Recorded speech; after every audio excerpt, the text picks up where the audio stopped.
Assalamualaikum warahmatullahi wabarakatuh. Berjumpa kembali dengan Bunda Prakti dalam materi pelajaran fisika ya. Kali ini kita akan membahas tentang konsep usaha dan energi. Tapi yang akan kita bahas hanya pada usaha saja. Kita seringkali mendengar kata usaha dalam kehidupan sehari-hari. Misalnya, saya berusaha belajar untuk lebih giat lagi agar naik kelas misalnya. Nah, dalam kehidupan sehari-hari tersebut, kata usaha diartikan sebagai segala sesuatu yang dikerjakan oleh manusia. Ada suatu proses, ada hasil yang akan dicapai. Dalam fisika, kata usaha memiliki pengertian yang tidak sama atau berbeda dengan pengertian dalam kehidupan sehari-hari. Jadi, kalau dalam fisika, kata usaha ini dikaitkan sebagai gaya yang bekerja pada suatu benda yang menyebabkan benda tersebut berpindah. Jadi dalam fisika usaha ini ada dua komponen dalam usaha, yaitu gaya, adanya gaya dan adanya perpindahan. Jadi bila sebuah benda diberikan gaya maka dia mengalami perpindahan, dikatakan mengalami suatu usaha ya. Jadi berbeda sekali dengan dalam kehidupan sehari-hari, jangan disamakan itu. Kemudian usaha ada beberapa komponen usaha di sini. Pertama adalah usaha yang searah dengan perpindahannya.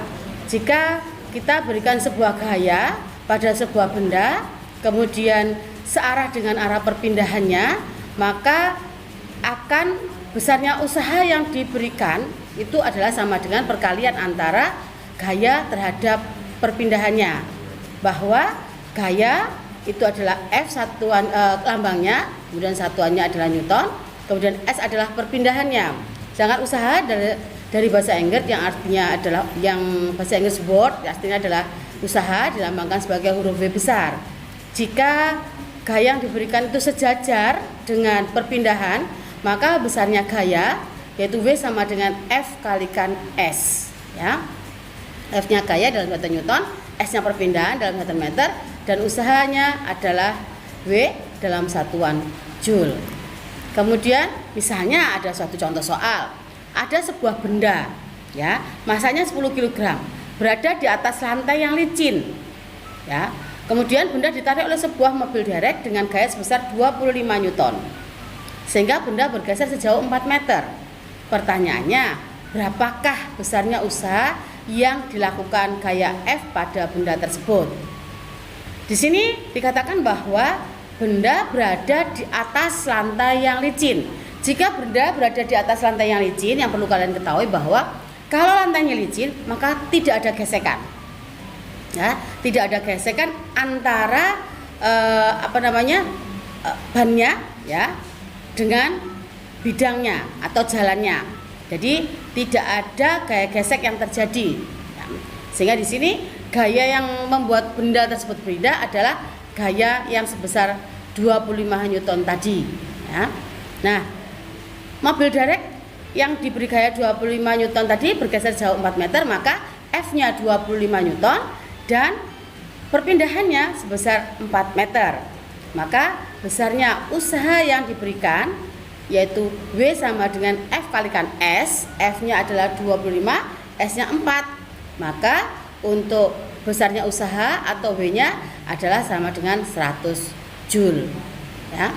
Kemudian bagaimana kalau misalkan benda tersebut diberi gaya yang tidak sejajar dengan arah perpindahan tapi membentuk satu sudut. Jadi misalnya ini sebuah benda diberikan gaya membentuk sudut.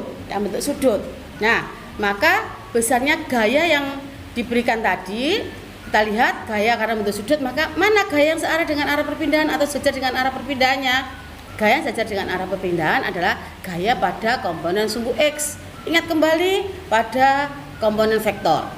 Jika sebuah vektor tidak berada pada sumbu X ataupun tidak berada pada sumbu Y, maka vektor tersebut dapat diuraikan atas komponennya. Ada komponen vektor pada sumbu X dan komponen vektor pada sumbu Y. Biasanya komponen vektor pada sumbu X itu adalah sebagai, kalau misalnya vektornya vektor gaya, maka Fx, dan kalau pada sumbu Y adalah Fy. Nah, mencari Fx dan Fy bagaimana? Nah, kembali mengingat yang kemarin bahwa untuk mencari Fx dan Fy dilihat dulu di mana letak sudutnya ya. Nah, kalau kita lihat sudutnya, kalau sudutnya bentuk sudut sebesar theta antara perpindahan dengan gaya, maka untuk usahanya yaitu V sama dengan Fs cos theta. Kalau tadi antara gaya dengan perpindahannya itu sejajar, maka F kalikan S untuk usahanya. Tapi kalau bentuk sudut maka F cos theta kalikan S atau Fs cos theta ya.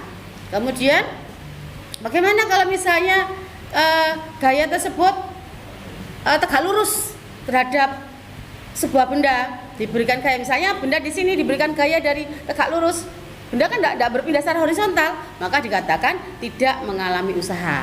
Contohnya kalau kalian mendorong tembok dengan gaya sekuat tenaga, kalian mendorong temboknya nggak berpindah kan? Kalau temboknya tidak berpindah, maka dikatakan kalian tidak melakukan usaha. Meskipun kalian mau pingsan misalnya, dikatakan tidak melakukan usaha. Paham ya? Jadi dikatakan melakukan usaha jika ada gaya, ada perpindahan. Jika ada gaya tapi tidak mengalami perpindahan, maka dikatakan tidak melakukan usaha. Mungkin itu yang bisa Ibu sampaikan pada kesempatan kali ini. Mudah-mudahan yang Ibu sampaikan itu bisa bermanfaat bagi kalian semua.